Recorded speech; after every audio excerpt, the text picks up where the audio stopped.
Gold, trusted gold buyers. మీరు తాకట్టు పెట్టిన బంగారాన్ని విడిపించి ఈ రోజు ఉన్న మార్కెట్ ధరకు కొనబడను.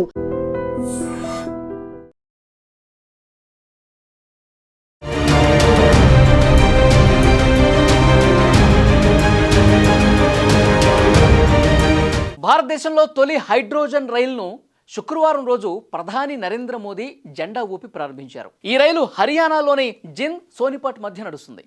హైడ్రోజన్ టెక్నాలజీ కలిగిన అతి కొద్ది దేశాల సరసన ఇప్పుడు భారతదేశం కూడా చేరింది. అమెరికా, జర్మనీ, జపాన్, చైనా వద్ద మాత్రమే హైడ్రోజన్ రైల్ టెక్నాలజీ ఉంది. 10 కోచ్లు కలిగినటువంటి ఈ రైలు 89 కిలోమీటర్ల మార్గంలో నడుస్తుంది.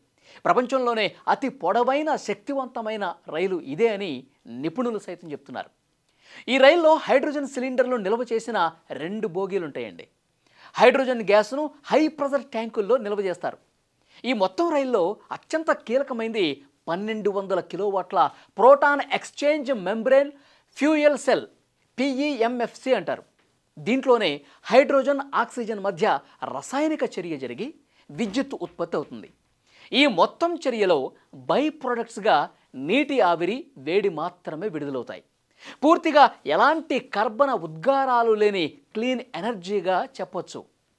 అయితే హైడ్రోజన్ గ్యాస్ PEMFC సెల్లోకి చేరుతుంది. ప్లాటినం ఆధారిత క్యాటలిస్ట్ సాయంతో హైడ్రోజన్ అణువులు ప్రోటాన్లు, ఎలక్ట్రాన్లుగా విడిపోతాయి. ఎలక్ట్రాన్లు విద్యుత్తును ఉత్పత్తి చేస్తాయి. ఇదే సమయంలో బయట వాతావరణంలో ఉండే ఆక్సిజన్ ఫ్యూయల్ సెల్లోకి ఎంటర్ అవుతుంది. హైడ్రోజన్ ప్రోటాన్లు, ఎలక్ట్రాన్లతో కలిసి నీటి ఆవిరి, హీట్ని ఉత్పత్తి చేస్తుంది. ఇలా తయారైన విద్యుత్తు లిథియం ఐరన్ ఫాస్ఫేట్ బ్యాటరీల్లో నిక్షిప్తమవుతుందన్నమాట. ఇది ఇంజన్కు అదనపు శక్తిని, యాక్సలరేషన్ను అందిస్తుంది.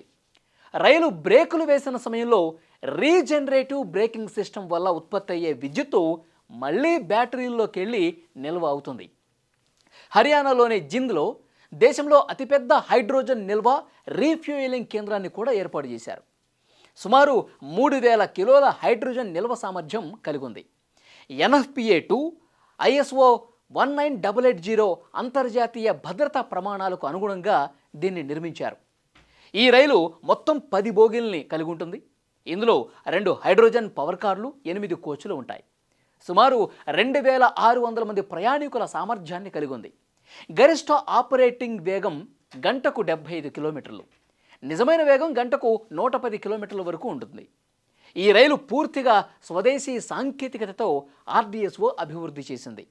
కాబట్టి కర్బన ఉద్గారాలు ఏవి కూడా బయటికి వదలదు. కాబట్టి ఇలాంటి హైడ్రోజన్ రైల్స్ మెయిన్ ప్రదేశాల్లో దీని గనుక ప్రభుత్వం తీసుకొస్తే ప్రజలకు మరింత ఉపయోగకరంగా ఉంటుందని సమాచారం.